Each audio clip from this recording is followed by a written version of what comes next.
Комиссия спортсменов предложила Олимпийскому комитету России использовать на Олимпиаде вместо гимна страны песню «Катюша». Представители комитета сообщили, что рассматривали множество вариантов и остановили выбор именно на этой песне, так как она патриотическая и известна не только россиянам, но и международной общественности. Напомним, ранее спортивный арбитражный суд постановил, что до декабря 2022 года на чемпионатах мира и Олимпийских играх российские спортсмены не смогут использовать национальный гимн и флаг страны. Известно, что после ОКР песню «Катюша» также должен утвердить Международный олимпийский комитет.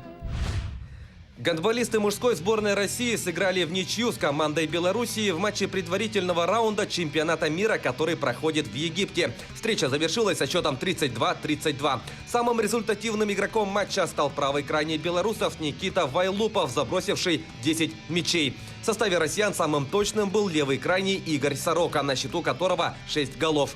В группе H с россиянами помимо команды Белоруссии соперничают сборные Словении и Южной Кореи. Во втором туре предварительного раунда российские гандболисты сыграют со словенцами. Встреча пройдет 16 января.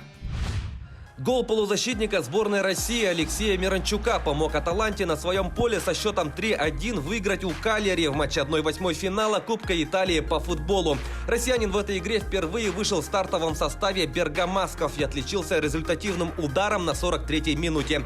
Помимо него в составе победителей взятие ворот провели Луис Муриель и Бошка Шутала. Единственный гол гостей забил Рикардо Соттель.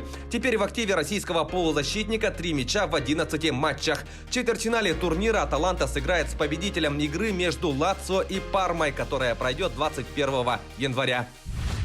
Ярославский «Локомотив» одержал победу над столичным ЦСКА в домашнем матче регулярного чемпионата континентальной хоккейной лиги. Встреча завершилась со счетом 3-0. Заброшенными шайбами отметились Егор Аверин, Алексей Марченко и Егор Коршков. Отметим, что во всех голевых эпизодах ассистентом выступил Павел Красковский.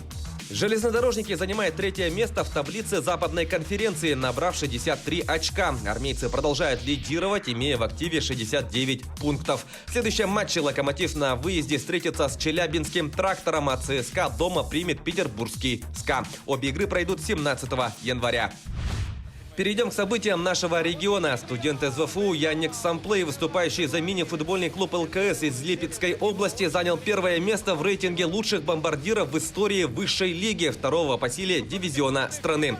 Об этом сообщает официальный сайт Ассоциации мини-футбола России. Самплей возглавил список, имея на счету 109 голов, которые он забил с 2016 года, момента создания лиги. Напомним, до ЛКС ивориец выступал за якутскую «Зарю», а также за грозненский «Беркут». В текущем сезоне в активе футболиста 11 результативных ударов, во многом благодаря чему его ЛКС после 12 туров возглавляет таблицу конференции «Запад». Нападающий московского футбольного клуба «Спартак» Джордан Ларсон встретился с якутянином Дмитрием Березовским, которому недавно помог приобрести протез предплечья. Встреча состоялась в Москве после того, как мальчик успешно перенес операцию. Шведский футболист провел для Дмитрия экскурсию по стадиону красно-белых, а также вручил памятные сувениры. Напомним, якутянину ампутировали часть руки в 2014 году после удара электрическим током. И вот спустя 6 лет молодой человек получил высокотехнологичный протез с помощью благотворительной программы «Спартак детям» с участием звезд московского клуба. Таковы главные спортивные новости к этому часу. Занимайтесь спортом и будьте здоровы!